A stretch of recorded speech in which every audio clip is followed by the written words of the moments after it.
Hey everybody, welcome to Kimmel's Irish Pub. Time for another movie review. Tonight's movie, Semper Fi. Yep, just found it today, watching it tonight, kind of thing. Hour and 39 minutes long. It's only 6.2 on IMDb, but only 215 people saw it, so let's get into it. It is about a police officer who's also volunteering or a member of the Marine Reserves for whatever reason. That's important, I don't know, but he's a police officer and in the Marines. And his brother gets into a little bit of a trouble, goes to prison, and he's faced with an ethical dilemma, this guy. So, who's in it, you ask? Courtney. He was in one of the diehards. He was Bruce Willis's son in one of the diehards, if you remember him. I'm sure he's in other things. Nat Wolff is also in this. Nat Wolff is, from Paper Towns, if you've seen that. And then Leighton Meester. I don't even know. Leighton Meester. I think that's how you say it. Leighton is right. She's from Gossip Girl, amongst other things. She's also in a new show. What is that new show? Hold on. Let me get it for you because it's a new show on TV. Oh, Single Parents. She's on now. I think it comes on after Modern Family or something.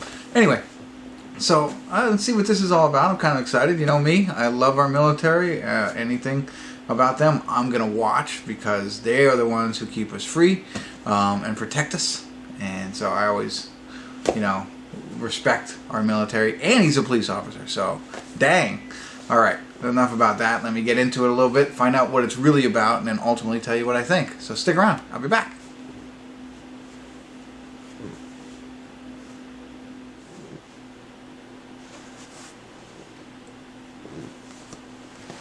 Hey everybody, let's do a quick check-in here. We're watching Semper Fi.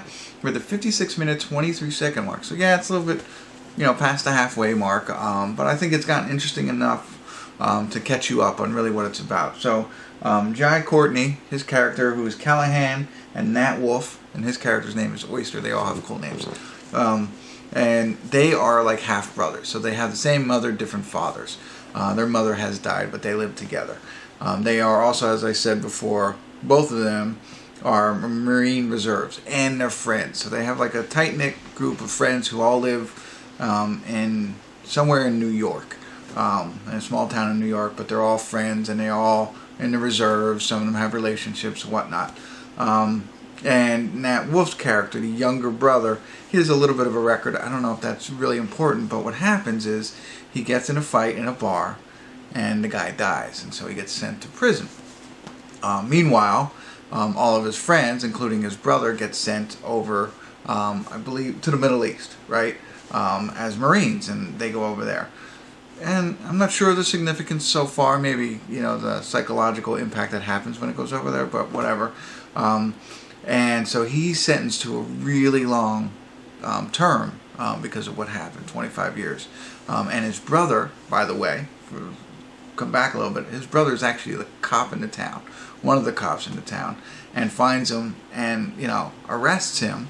This is jumping back prior to them going to the Middle East. He arrests him after he killed the guy. He ran. His brother catches him, and turns him in, not realizing the impact it was going to have and the sentence he was going to have because of what had happened. So of course his brother, the big brother, feels bad for what has happened, and the younger brother obviously does not like his big brother anymore and does not accept his apology, all that kind of stuff. Meanwhile, he's getting abused in the prison. So that's where we are. That's the whole storyline. We'll see what happens from here, but it's very entertaining. I like it a lot. I like Nat Wolff. I'm a fan of him. It's kind of a different character than I've seen him play before, but he's a little more gritty in this kind of thing. And dark, I think it seems like, nothing really bad, but you get that sense from his character. And I like Courtney. He's doing pretty good, and it's neat. Like, they have friends. There's other friends called Snowball. Jaeger is another one, and I forget the other guy's name, but they're all a tight-knit group, who work different jobs, but then go to the reserves on the weekends, and that's pretty cool. I like that. I like seeing the friendship. I always like the camaraderie of military. I've said that before, but this takes it to a different level because not only are they in the military, but they're also, friends in their hometown kind of thing. Their opening scene is they're bowling all together with their names on their bowling balls and stuff like that. that. So, alright, I'm rambling on, but this is very entertaining. I like it. We'll see where it goes from here. Like I said before, it's only an hour and 39 minutes long, so not much left, but so far so good. Stick around, I'll be back.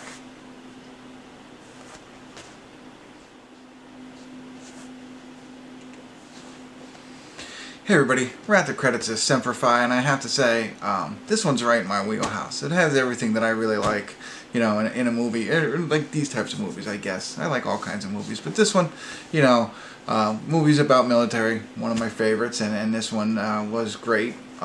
It's a, you know, there's not a lot of military action, but the symbolism, the camaraderie, you know, everything that goes along with the military is involved in this, and that's what I like a lot.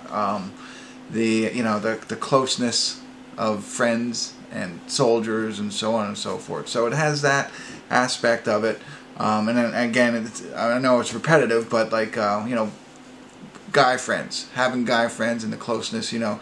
Yeah, they don't say this, but you can kind of see that these guys have been friends their entire lives, and you know, here they are in their 20s and 30s or however old they are, and they're still friends and staying close and together. I like that. A lot of action. I like that. So you know, where we left off was you know, his brother was in prison, and he feels bad because he actually put him there. And so, and it says it, this is not a spoiler alert, if there's two different IMDb descriptions. In the second description, it gives you a lot more, and it basically tells him he's going to try and break him out of prison. So that's the whole plot of the movie there. You know, is he going to be successful or not? What's going to happen? You know, and it's, you know, seeing it unfold is what the movie is about. And I really enjoyed it. I thought it was great. I liked J.I. Courtney. I like Nat Wolff. Arturo Castro with Snowball. I've seen him in different things. I liked him in that. Leighton, Meester or whatever. She didn't play a big role, so I don't know if it's odd because she's a pretty, you know, not a well-known actress, but I've seen her in a lot of different things. I thought she'd have a little bit more of a prominent role when I saw her name. It actually comes up first on IMDb, but she's in it, but it's not significant. So I'm not sure if that ended up on the cutting room floor or what happened there. They could have probably developed that a little bit more. They did a poor job with that aspect of the movie. But other than that, everything else I liked. I liked the actors and the whole plot. You know. So if you're into somewhat military movies, and that's the other piece of it. I think there's a piece where they're trying to use the psyche of a person who goes to war and then comes back, and I think that kind of gets lost. I don't think they developed that enough. It's there's hints of it, and they do talk about it, but they didn't use it to the full the full capacity, you know, or full potential. You know, there was more there that they could have played into this movie with that, but it was very lightly touched on, so it kind of made it seem like, I don't know. Again, it feels like this movie was probably longer, and they cut it, and there's some pieces that they cut that could have been in here. I wanted more. I would have liked to have it a 2-hour movie. They could have touched on the Heightons, you know, backstory a little bit, her relationship stuff, and how she's involved, and you know, a little bit more about her if they're going to use her. They didn't, you know, and then a little bit more about the impact of war on people, and particularly on this group, and how it impacts them when they come back home. Again, touched on, but not developed at all. But I think they could have done that. I think they probably did, and like I said, they cut it out because they didn't want it too long, and this is what you get. Because it's not like, I think it just missed in that part. So I'd like to see the full version. If you have it, please let me know. Not that there's a full version, but you know what I mean. Like, for me, I enjoyed it enough that this is one that I would have rather seen the full version if these other pieces did exist. Alright, so that's it. As you can tell, I liked it. I'm in the 7-8 range, to be honest with you. Can't think of why. I'm going to keep it at 7, not an 8, because of those pieces. You know, we're not fully developed. They teased you a little bit or started it, but then, you know, that. But the rest of it was good. The camaraderie, the action, the acting, all were good enough for me. So there you go. That's what I got for you. If you like those types of movies, check this one out. A little gem, I think. I just found it today. I'm watching it tonight. So obviously you're somewhat interested. Now this should push you over the edge. If you've already seen it, leave me a note in the comments. Let me know what you thought. Did you enjoy it as much as I did? And that's it. Thanks for tuning in. Kimmel's Irish Pub.